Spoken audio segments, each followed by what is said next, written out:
Yeah. Your video. Now.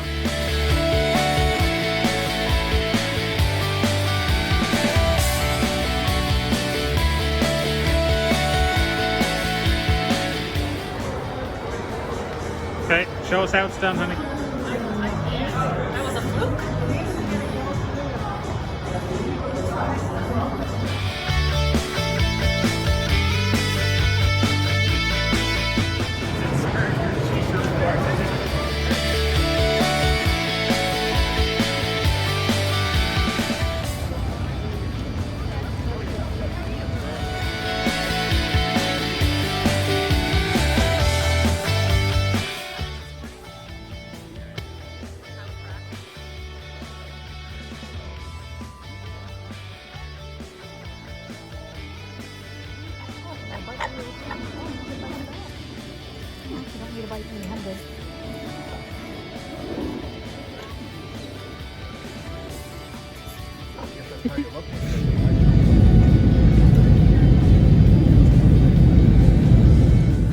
All right, so we're back. I know you've been dying just, uncontrollably to see another video. So we're back in the shop and working on some projects. Right now I am, we'll turn this around here. We're rebuilding a Tri-Light quartermaster throwout bearing. Don't know that it needs rebuilt, but I don't want to put it all together and find out that it leaks. So we're putting new seals and stuff, doing a rebuild on it. What else are we doing tonight? We got some doing some fuel things here. Built a new fuel line for it. I don't know if you can see that.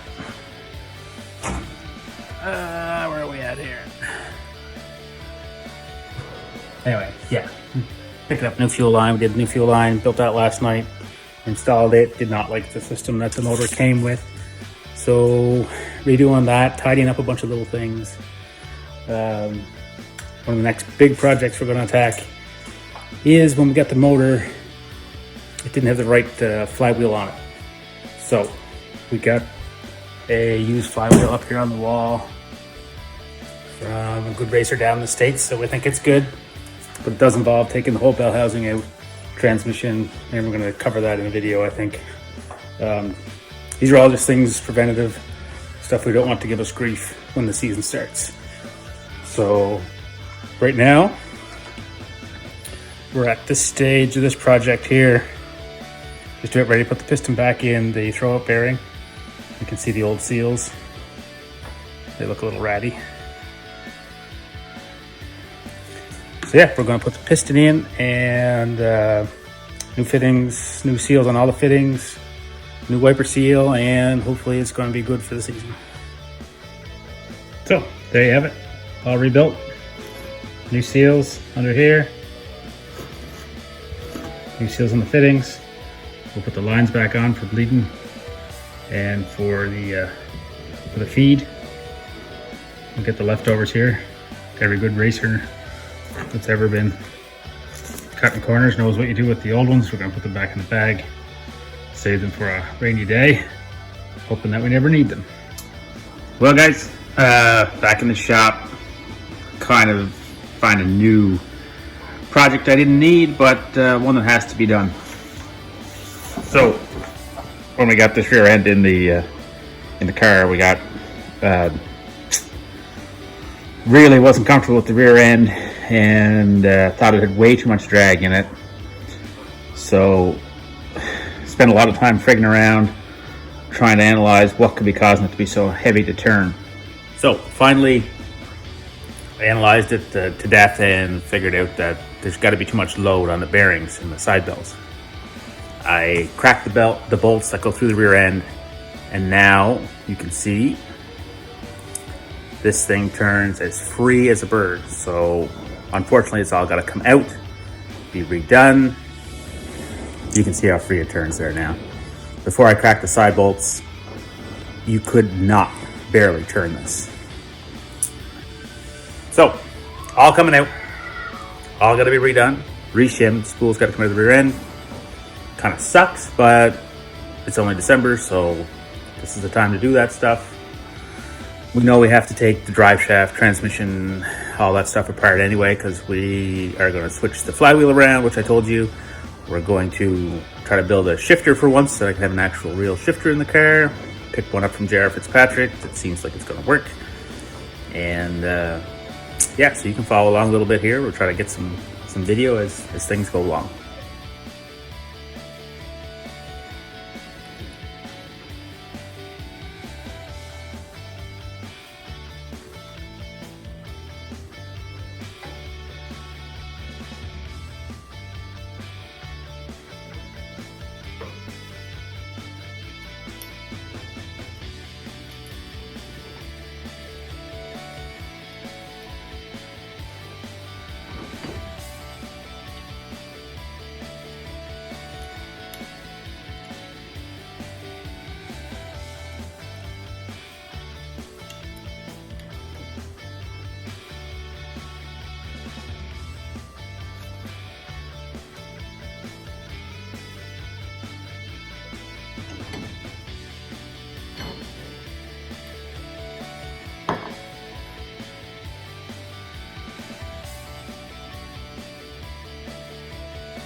Alright, so get the third link bracket tied up the other way.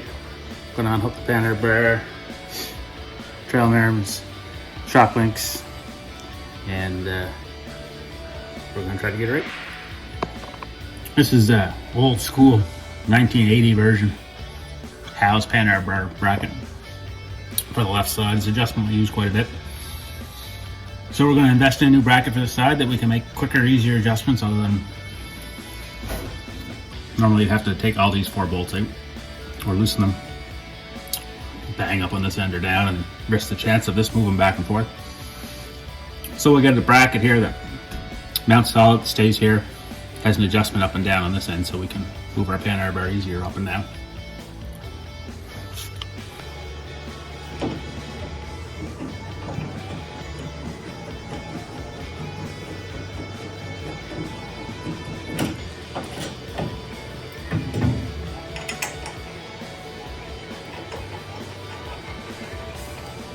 So we got one trail arm bracket left on. Line off before we smash it off.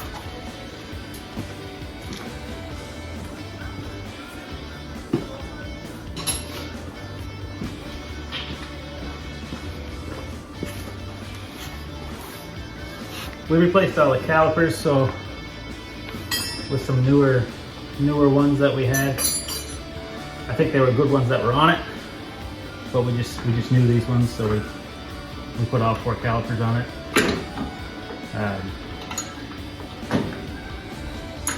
Just hoping for no problems with brakes, that's all. So we're gonna have to re-bleed everything, so taking this line off is not really a huge deal, other than the mess. I'm hoping the rear end's gonna come out this side.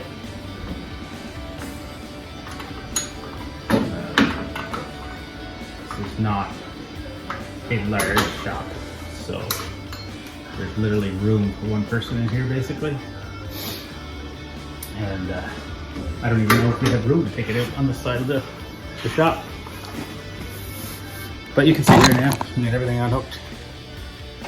Everything's loose. It's just sitting on a jack there. So maybe wait for Corey to show up. Give me a lift. Might see how bad it is. If there's an injury, I'll try to report. Well, with my normal amount of patience, I did get the rear end out. Don't recommend you do that. Wasn't bad though. Just picked at it little bit by little bit, inch by inch, and out it come. There it is, out on the floor. Here's the big empty hole.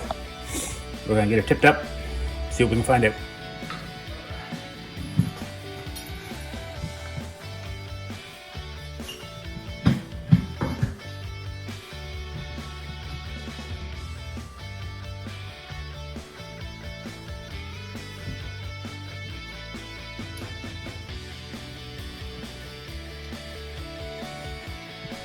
So I thought when we had the rear end out, what a shame not to check it for toe and straightness, trueness, all that stuff when it was out.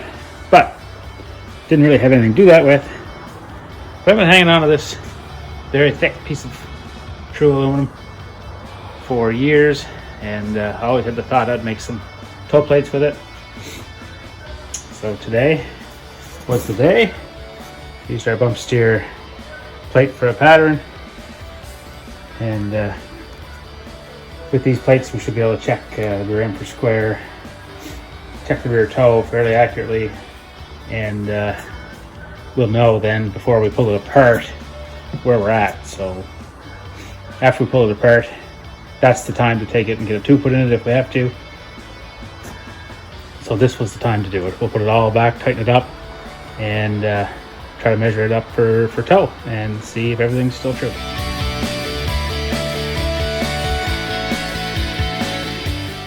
Well, there you have it, guys.